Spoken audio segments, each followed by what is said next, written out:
From the first carved combs in Stone Age camps to the sculpted wigs of pharaohs, human hair has never just been hair. It's been armor and identity, a canvas for culture, and a tool of rebellion. Across the ancient world, hairstyles weren't just trends, they were declarations of who you were, who you worshipped, who you loved, and what you feared.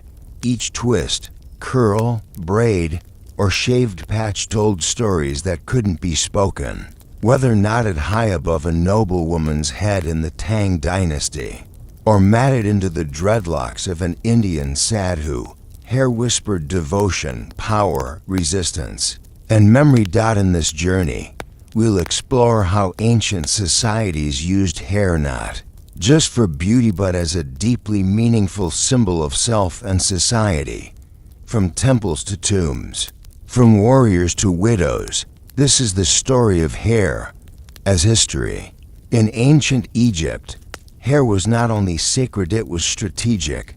Pharaohs, queens, and priests understood that the way one wore their hair could reflect divine authority or personal purity. Children and priests often had shaved heads, a symbol of cleanliness and ritual devotion. But adults of status, they wore wigs, grand, fragrant, and layered. These wigs weren't just fashion, they were declarations of class and control. Made from human hair or plant fibers, they were scented with oils and adorned with gold, beads, and sometimes even small amulets woven inside the locks. Women often wore tight braids or elaborate headdresses, and each style had a meaning. Royal women had specific wig designs that marked them as divine consorts. Hair was power, and the bigger, more styled, and cleaner it looked, the more influence it suggested. Hair could also cross boundaries. Nubian neighbors to the south influenced Egyptian styles, and vice versa. Braids were exchanged like culture, weaving nations together in quiet diplomacy. In the land of pyramids and papyrus, hair was no afterthought. It was crafted with intention, immortalized in tomb paintings, and offered to gods as a token of devotion and status. In the cradle of civilization, between the Tigris and Euphrates, the people of ancient Mesopotamia treated hair not merely as a part of the body, but as a thread connecting mortals to gods, kings to subjects, and citizens to cosmic order. From the earliest Sumerian cities to the mighty empires of Babylon and Assyria, hairstyles were woven with symbolism. Men and women alike considered hair a sacred expression of beauty, purity, and societal role. Elite men often wore their beards long and carefully curled, their hair similarly ranged in layered waves. This wasn't vanity, it was a coded signal. A well-groomed beard signified masculinity, wisdom, and favor with the divine. The longer and more sculpted the beard, the higher the man's status.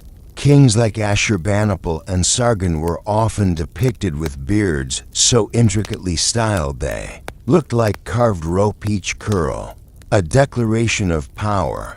Women wore their hair with elegance and precision, often parting it at the center and braiding it into complex patterns. Sometimes, wigs and extensions were added to increase volume and style. Hair ornaments, combs, pins, ribbons were more than decoration. They spoke of wealth, family standing, and temple devotion. Priests and priestesses took hair even more seriously. To serve in the temple was to walk a sacred line, and personal grooming was part of ritual. Cleanliness. Some priestly orders required shaven heads or very short hair, while others mandated long, uncut hair bound with linen. These rules varied by temple and god, but the underlying message was clear: your hair was never just yours. It belonged to the gods. In Mesopotamian mythology, Hair even entered into the divine narrative. The goddess Ishtar, patron of beauty and love, was often shown with long, flowing locks, symbols of fertility and celestial power. Her tresses were said to ripple like rivers of gold, invoking both awe and desire. And then there were the laws. The famous Code of Hammurabi, one of the oldest legal texts in the world, included rules about grooming and appearances. In some cases, improper hairstyles could be seen as deceitful or disrespectful. Adultery, theft, or disobedience could be punished with the cutting or shaving of hair, a public humiliation. And spiritual shame. Hair, then, was deeply entwined with law, worship, art, and daily life. It was not simply combed. It was curated, not merely styled, but sanctified. In ancient Mesopotamia, every strand carried meaning. Whether sculpted into royal curls, plaited with motherly care, or shaved in sacred humility, hair was the silent script of civilization itself. In the ancient hills and deserts of Judea, among the shepherds, scribes, and prophets, hair was not a matter of personal preference, it was a matter of divine law. For the Israelites, every strand of hair carried weight, woven with moral codes, sacred vows, and generational memory. In the Hebrew Bible, hair is treated not as vanity, but as virtue or violation. The Book of Numbers speaks of the Nazirite vow, a special covenant with God. Those who took it, like Samson, were forbidden from cutting their hair for the duration of their vow. This uncut hair became a living symbol of their dedication, a quiet, growing testimony to spiritual discipline. Samson's tale, often told with the rhythm of legend, remains one of the most iconic in hair history. His strength was bound to his unshorn locks, gifts not of muscle, but of obedience. When Delilah cut his hair, she didn't just rob him of power, she severed his connection to God. The story was not about hair alone, but what the hair meant: faithfulness, covenant, and divine favor. For priests, appearance was also strictly regulated. In the book of Leviticus, the priesthood was given instructions on how to wear their hair, neither too long nor shaven bald, but clean and moderate. Holiness, after all, began with order. Excess, on either side, was seen as chaos. The balance was not aesthetic, but sacred. Hair also played a part in mourning rituals. Upon the death of a loved one, Israelites would sometimes tear their garments and pull at their hair, a gesture of deep sorrow and spiritual disorientation.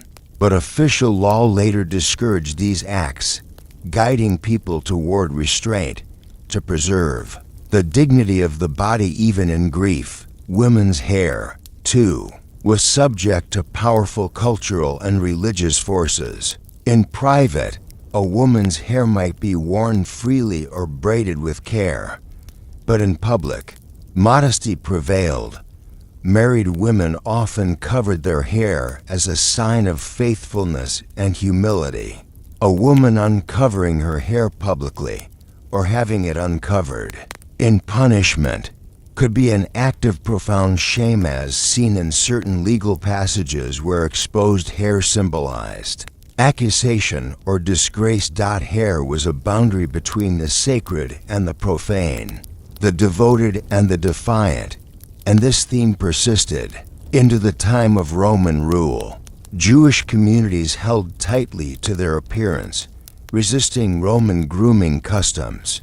While Roman men shaved and styled their beards and hair in the latest fashion, many Jewish men refused, wearing their natural beards with pride, a quiet refusal to assimilate.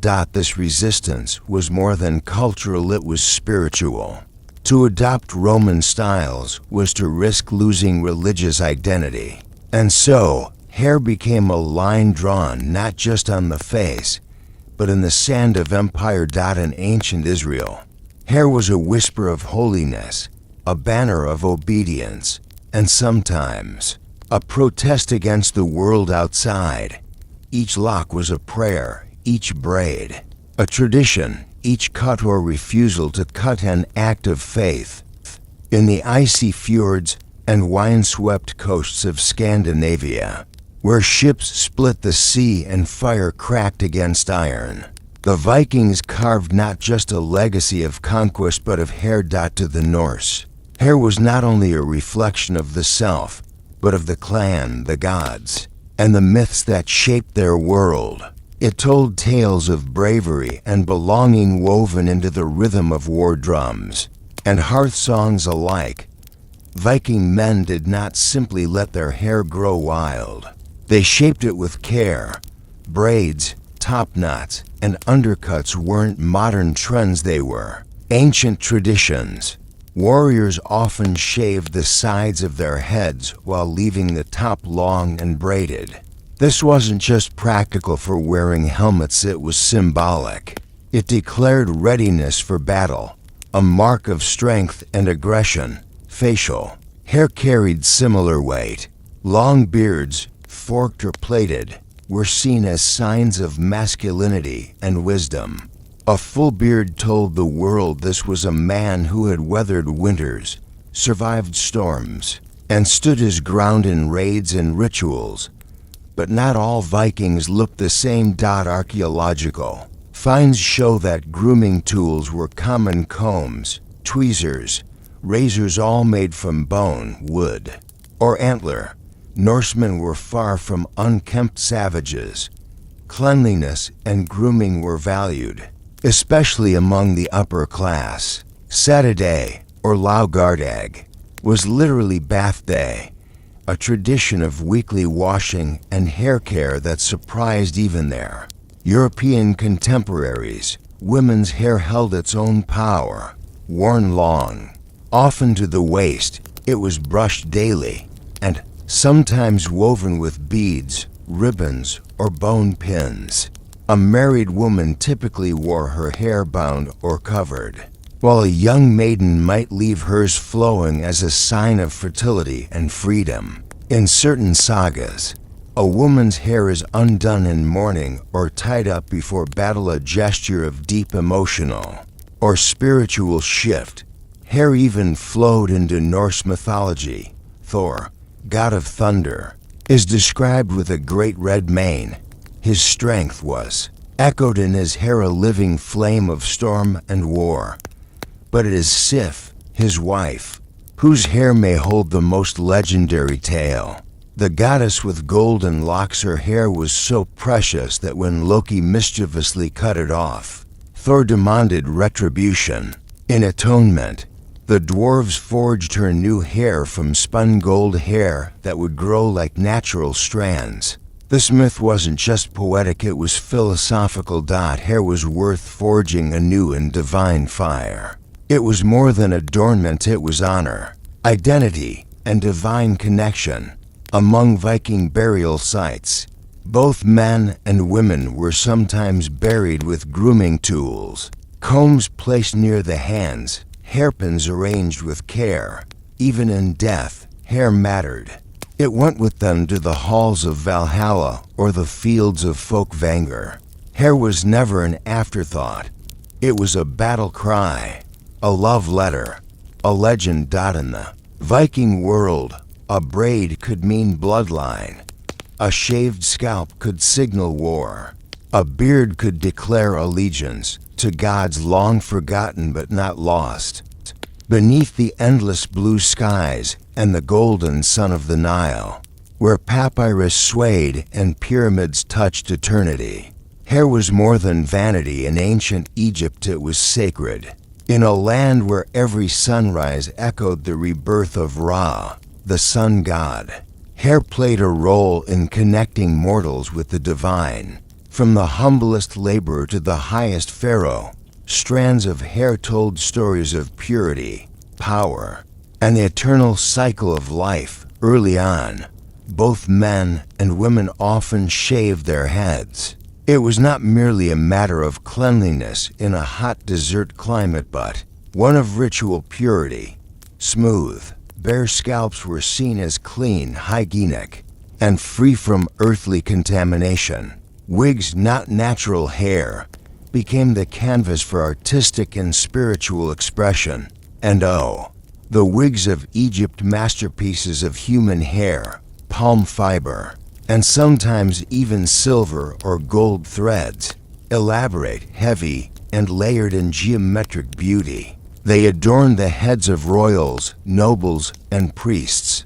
A wig was not just a fashion accessory, it was a symbol of one's station, one's wealth, and sometimes one's relationship with the gods. Children had their own unique style. Often their heads were shaved completely, save for a single lock of hair, the side lock of youth. It curled behind the ear or hung at the side, marking innocence and divine favor. It would only be cut during a sacred rite of passage for women. Hair or its likeness became a delicate balance of elegance and meaning. Wigs could cascade in thick, black braids down the back or be styled into rounded layers. Beeswax and resin helped maintain their form, while fragrant oils and perfumes turned hair into a vessel of scent, meant to please both gods and mortals alike. The goddess Hathor, patroness of love and music, was often depicted with a lush mane or a thick braided wig adorned with cow horns and a sun disk. She represented beauty, joy, and the maternal all qualities Egyptians saw reflected in the adornment of hair. Pharaohs, too, wore signature headdresses and wigs. The Nemes headdress, striped and flaring at the sides, was more than regalia. It was a visual halo of authority, a way to distinguish a mortal from a god-king. Beneath it, often lay a carefully styled wig, reinforced with symbolism and sacred form. But not all hair told tales of privilege. Priests regularly shaved their entire bodies, including their hair, as a mark of spiritual cleanliness. Before entering temples, they bathed and removed every trace of hair to stand pure before the divine. It was a gesture of humility and holiness. Even in death, hair mattered. Mummies were buried with wigs or their own hair carefully braided and preserved. Hairpieces and combs were placed among their grave goods, reminders that beauty and care were not left behind. They journeyed into the afterlife. To the ancient Egyptians, hair was not trivial. It was art. It was identity. It was eternity. Whether braided into wigs, perfumed with sacred oils, or shaved away in acts of worship, hair was touched by gods, shaped by ritual, and honored in both life and death. In the misty mornings of ancient Japan, where cherry blossoms floated gently through the air and bamboo groves whispered with the wind, hair was not just appearance, it was a code, a symbol of status, a mirror of discipline, a badge of honor. Nowhere was this more visible than in the world of the samurai. The samurai warriors bound by bushed, the way of the warrior, were not only known for their swords and silence, but for the iconic chanmage. This hairstyle, with the top of the head shaved and the remaining hair oiled and tied into a small top knot, was not a random choice. It evolved from centuries of practice, ritual, and warfare. The shaved crown had a practical purpose. It allowed a warrior's helmet, or kabuto, to sit more comfortably and firmly during battle. But as with so many things in Japanese culture, function was layered with symbolism. The act of shaving the crown and tying the knot became a mark of loyalty and duty, submission to one's lord and to one's code. Cutting off the chanmage was not a simple haircut. It was social death. A samurai who lost his top knot, whether in punishment, disgrace, or mourning, was considered shamed. To lose your hair was to lose your honor. Yet the hairstyle was not only for samurai. Over time, variations of the chanmage appeared among merchants, farmers, and artisans. Each version slightly different, some higher, some flatter, some oiled, and lacquered into stiff perfection. But the core message remained: discipline, belonging, and respect for tradition. For women, hair told a different kind of story, one of grace, age, and status. Young, unmarried girls often wore their hair long and flowing, a symbol of youth and beauty. As a woman aged or married, her hairstyle would change, becoming more elaborate, more pinned, more decorated. Hair ornaments called kanzashi, made of gold, jade, or tortoiseshell, would glint in the morning light, each one holding a cultural or seasonal meaning. In the Edo period, hairstyles became increasingly complex. The shimata style of loops and top knots became popular among geisha and high-ranking courtesans. These were not mere decorations, they were architectural wonders. Hours of preparation, dozens of pins, and expert hands were required to create and maintain them. Hair in Japan was never casual. It was crafted with care, upheld with rituals, and preserved with meaning. Even the tools spoke volumes. Combs were carved from cherry wood or ivory. Oil, derived from camellia, was used to smooth and shine. These tools were passed down through generations, becoming family treasures, and in death, as in life, hair held its weight. Locks of hair were sometimes kept as tokens of love or mourning. A warrior might carry a locket of a loved one's hair into battle, close to his chest. In rare cases, lovers who could not be united in life left behind only strands bound together in silk cords, then buried beneath moonlit trees. Hair was emotion made visible. It told who you were, where you belonged, what you had lost, and what you might still be loyal to. In a world where silence was virtue and emotion was often hidden behind masks of politeness, hair spoke the truth. For the samurai, it was dignity. For the geisha, it was beauty. For the people of Japan, it was heritage. In the echoing corridors of Baroque palaces, where chandeliers shimmered like frozen fireworks and silk rustled with every step, hair became the very theater of power. Not the natural kind, no, but towering, powdered, and perfumed masterpieces perched atop noble heads. This was the age of the peruke, or powdered wig.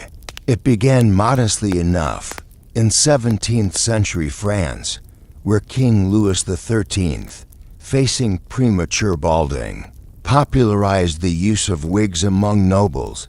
But it was his son Louis XIV, the Sun King, who turned the wig into a symbol of majesty and might.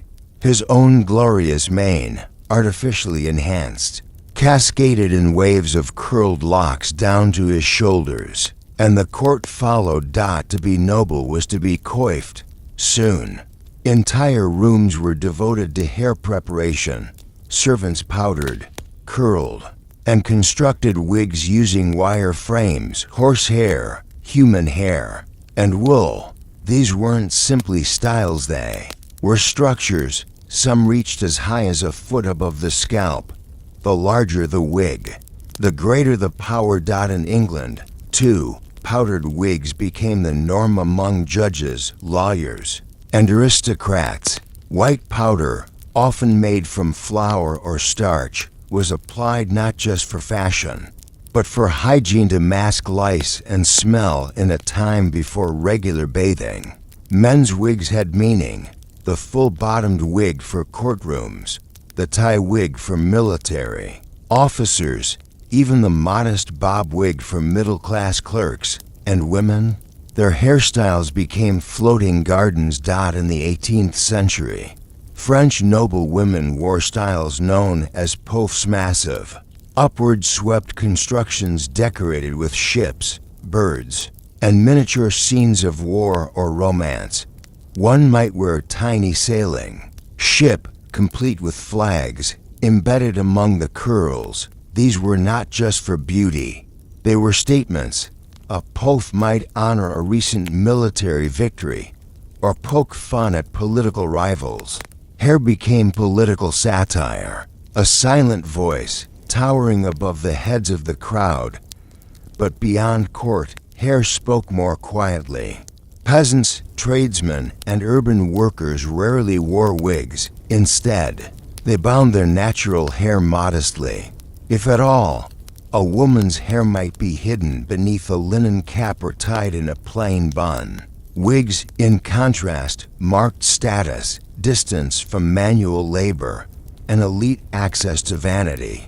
And when revolutions came, hair fell. In the French Revolution, the wig became a hated symbol of aristocracy. To be well coiffed was to be suspect. The guillotine claimed both heads and their powdered crowns. Simplicity returned.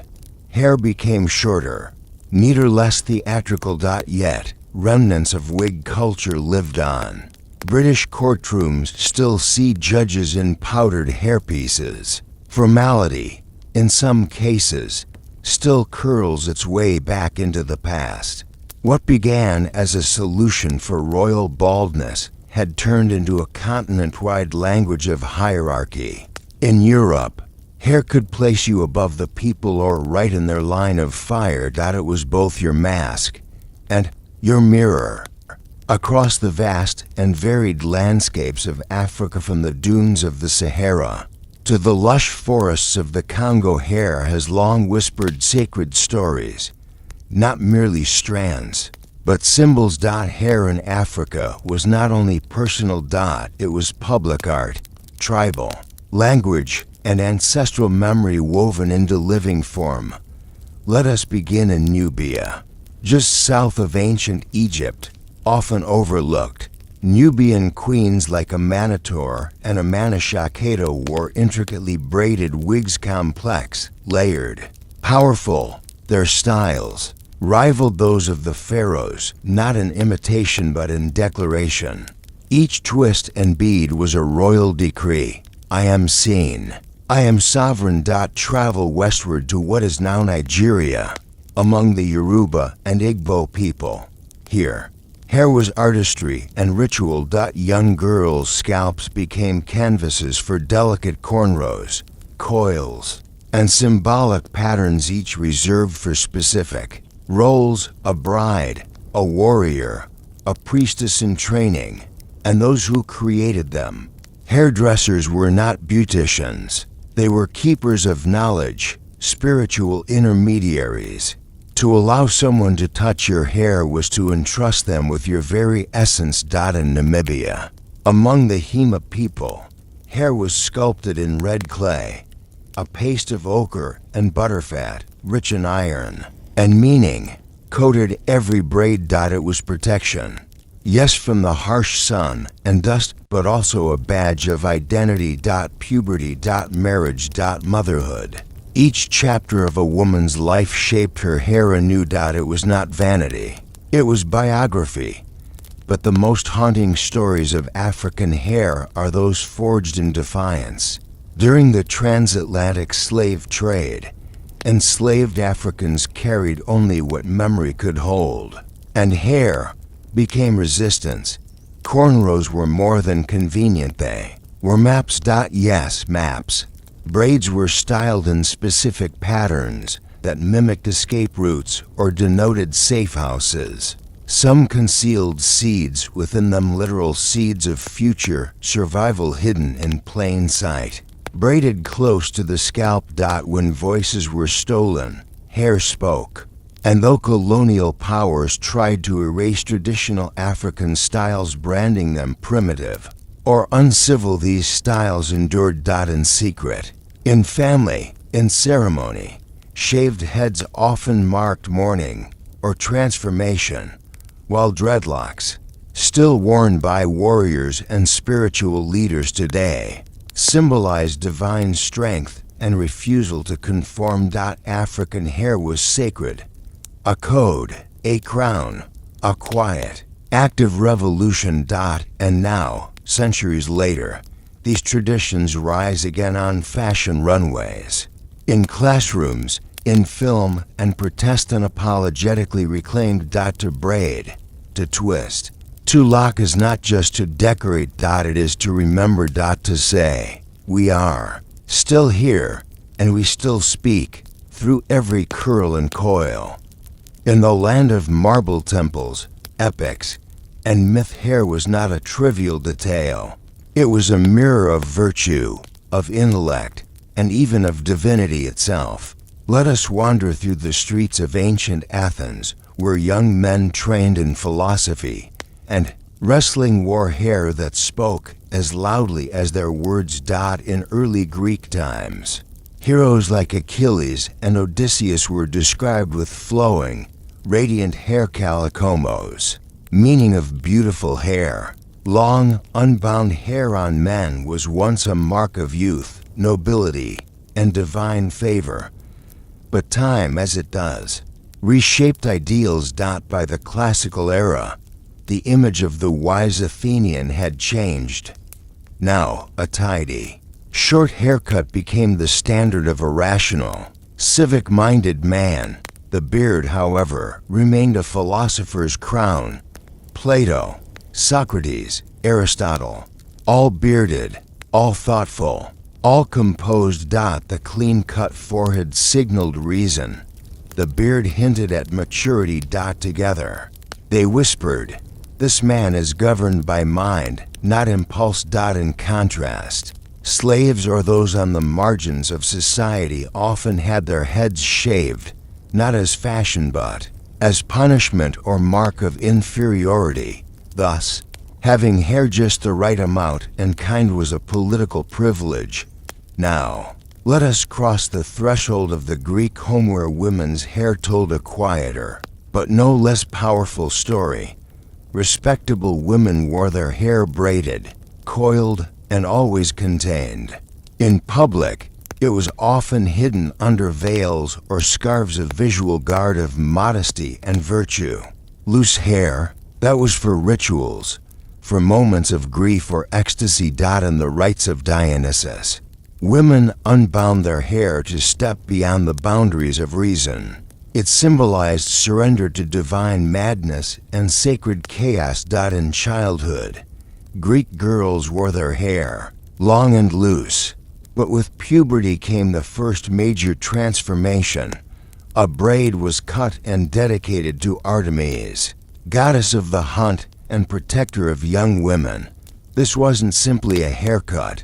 It was a rite of passage from innocence to societal duty. Even the goddesses had their own hair signatures. Athena, warrior and strategist, kept hers neat under her war helmet. Order, discipline. Aphrodite, goddess of love, wore hers in sensual waves. Beauty, allure, and mortal women followed suit.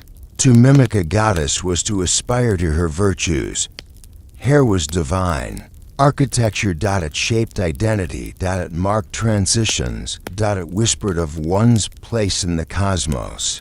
So the next time you see a Greek statue frozen in stone, but alive in detail, look at the hair. Each curl and braid is a relic of a civilization that believed the soul could speak through strands.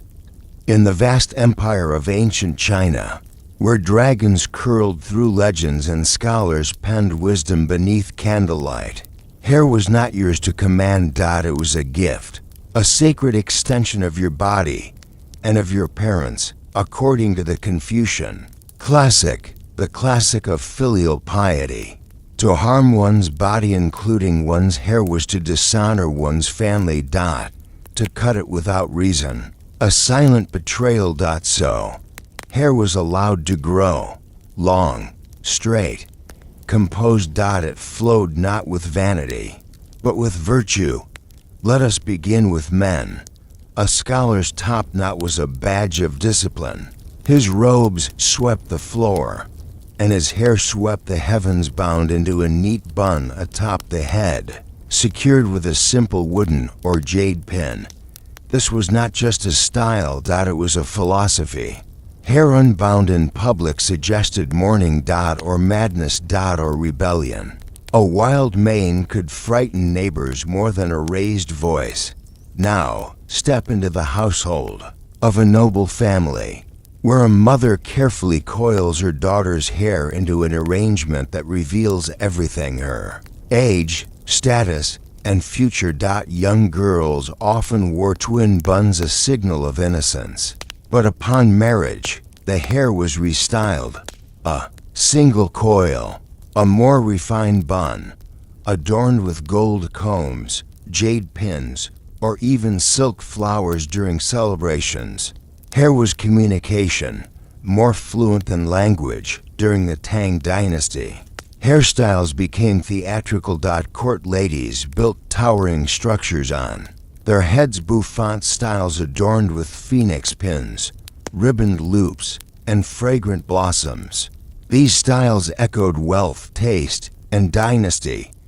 But with the shift of power came new rules. When the Manchu conquered and established the Qing dynasty, they imposed the Q hairstyle. The front of a man's head was shaved, while the rest was braided into a long tail. This was not fashion. It was domination. The Han Chinese despised it. Cutting one's hair was against Confucian ideals. Some chose death over compliance. For them, the Q was a foreign yoke. And refusing it became an act of resistance. Meanwhile, Taoist monks shaved their heads completely. So did Buddhists, but not for shame. For them, the absence of hair symbolized release from ego, from vanity, from earthly weight. To let go of hair was to let go of attachment. And so, in the heart of China's oldest cities, and the quiet halls of its temples, hair became both a symbol of obedience and a weapon of silent defiance. Each strand, carefully combed or completely erased, told a tale of ancestry, duty, and the enduring push and pull between order and self. In the sacred lands of ancient India, where temple bells echoed at dawn, and the Ganges flowed like a ribbon of time, hair was never just hair. It was ritual. It was symbol. It was soul.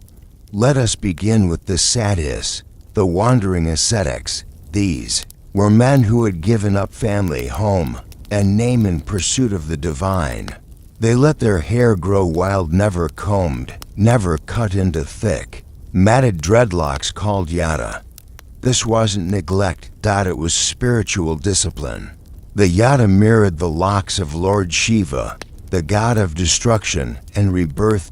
In mythology, Shiva's dreadlocks were so powerful they held back the crashing flow of the mighty Ganges River itself. So, to wear one's hair this way was not a style, it was a living prayer. But not all hair was left to grow. Some pilgrims, before entering a sacred site, shaved their heads completely. The act was surrender. Each falling strand was a sacrifice, a cleansing of ego, of past karma, of earthly desire. Even children were included. A baby's first haircut, called mundan, was a rite of passage believed to purify the soul and sever ties to a previous life. And in times of grief, male relatives shaved their heads again. It wasn't vanity, it was mourning, humility before the vastness of life and death. Hair also whispered secrets of caste and duty. Upper caste men, especially Brahmins, shaved their heads, but left a single tuft at the crown, called a shika. This was not decorative. It marked them as twice born, spiritually awakened and bound to sacred rituals. To cut it without cause was not fashion, it was social death. Women's hair, too, was filled with meaning. Young girls wore their hair in simple braids or left it loose. But after marriage, the hair was bound into neat coils or buns, sometimes braided with oil and perfumed flowers. To keep one's hair orderly was to show discipline, dignity, and family honored. And during festivals and weddings, the hair came alive, adorned with gold clips, jasmine garlands, and jewel-toned combs that shimmered with celebration. But beyond duty and status, hair was also desire. Ancient texts like the Kama Sutra describe sensual hairstyles designed to entice and enchant, and temple sculptures at places like Khajuraho depict divine women, with cascading locks, liquid curves carved in stone. Hair in India was paradox, a symbol of renunciation and romance, of discipline and divinity. In its flow and in its absence, it told stories of belief, belonging, and becoming. Across the ancient world, when swords clashed and empires rose, hair became armor, not forged of iron, but of identity. Let us begin in ancient Judea. Under the shadow of Roman occupation, the Romans prized grooming well-oiled hair, smooth faces, polished appearances. But Jewish men, guided by strict religious law, kept their beards full and hair modest. They rejected Roman fashion not out of rebellion alone but out of faith. To leave their hair untouched was to say, "We are not you."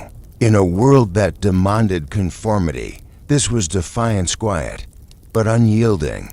Now travel west, to ancient Gaul, where Celtic warriors prepared for battle. They washed their hair in lime water, stiffening it into tall, spiked crests, hair-like spears. Roman generals called them barbarians. But to the Celts, this wild mane was war paint, tribe flag, and terror tactic. Each strand shouted, "We are not conquered." In the eastern reaches, the Parthians and Sasanians, mighty empires of Persia, dressed their kings in cascading curls and majestic beards. To the Romans, these styles were exotic, even effeminate, but to the Persians, they were ancestral, divine, a rejection of Roman values. Their hair declared, "Our power is different. Our roots are our crown."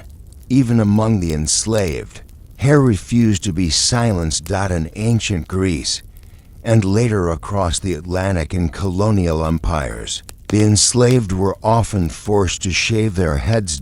To erase origin. To break spirit. But when possible, they fought back with braids, twists, and patterns that preserved stories, kinship, and hope. Some braided seeds into their hair, literal tools for survival. Others shaped styles into maps of escape or symbols of sacred memory. Hair became a secret language, written not with ink, but with strands. And among women, rebellion often wore ribbons and pins. In Sparta, young women wore their hair shortened like the flowing styles of other Greek city-states. It was a symbol of freedom, mobility, and readiness for physical strength. In Rome, some women rejected the elaborate imperial curls. Instead, they adopted simpler styles aligned with Stoic philosophy or early Christian humility, a quiet refusal to perform vanity for the state. And when an emperor fell, his hairstyle fell with him. To cut one's hair in the imperial style of a disgraced ruler could be dangerous, yet to change it was to declare loyalty or even whisper rebellion. Across continents and centuries, hair became protest. A shaved head in mourning, a braid passed from mother to daughter, a knot tied in secret. Each told a story of loss, of power, of saying no when words would not do. Hair, bound or unbound, declared, "I am still here." From temple courtyards in India to battlegrounds in Gaul, from sacred rites in Judea to palace halls in Persia, hair was never just a style. It was a message, a memory. A mark of resistance. Let us return to ancient India, civilization rich in spiritual layers, where hair was ritual purity, caste identity, and symbolic transformation. There were the sadhus, wandering holy men who gave up everything and let their hair twist into thick, uncut dreadlocks known as yana. These matted locks symbolized more than wild devotion. They echoed Lord Shiva himself, whose divine yada was said to hold back the mighty Ganges. In this act of letting go no combs, no blades, they were proclaiming, "I have left the world behind." And yet, others found purity through shaving. Pilgrims, before visiting sacred sites, would remove all hair, offering it to the gods as surrender, a cleansing of ego and desire. Babies, too, had their first haircut in a sacred rite, meant to sever old karma and start a new chapter. Mourning men shaved their heads to show humility, grief, and detachment from worldly attachments. In this way, hair became time a marker of life's great thresholds. But beyond purity and passage, it was also a code. Among upper caste Hindu men, a small tuft called a shika remained at the crown of a shaved head, not decorative sacred. It identified one as twice born, responsible for priestly duties and spiritual knowledge. Cutting it without reason was more than insult, it was social death. For women, hair spoke softly but firmly of role and rank. Unmarried girls wore their hair in simple braids or left it flowing, unbound. After marriage, it was carefully tied into buns or coils, often scented with jasmine and held by gold clips, a well-kept braid. That was not vanity, it was discipline, a badge of dignity, family honor, and social grace. And yet, even within boundaries, there was power. Ancient texts like the Kama Sutra described sensual hair rituals, and temple carvings in Khajuraho showed women with hair cascading like streams of midnight silk, an emblem of allure and vitality. Hair could sanctify. Hair could seduce. And hair could defy. Across the ancient world, when empires sought to control the body, people turned to the scalp for resistance. In Judea, men kept their beards and simple hairstyles to defy Roman ideals. In Gaul, warriors shaped their hair into wild spikes, threat and identity entwined. In Persia, royal curls and thick beards mocked Roman expectations of masculinity. They said, "Without words, we are not you." Enslaved people, stripped of identity, braided seeds into their hair or arranged it in ways that remembered home, ancestry, even escape routes. And in societies like Sparta, young women wore short hair, a quiet assertion of autonomy and strength.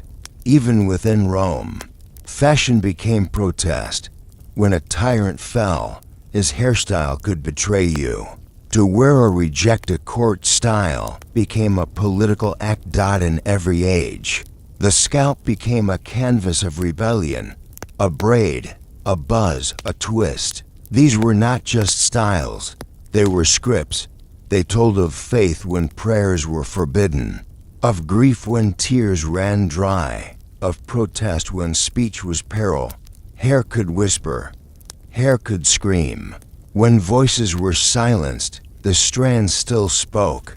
And so, from the quiet comb of a mourning monk, to the wild crest of a warrior in defiance, to the solemn shave of a pilgrim seeking truth, hair was never just adornment. It was memory woven, power displayed, and protest lived.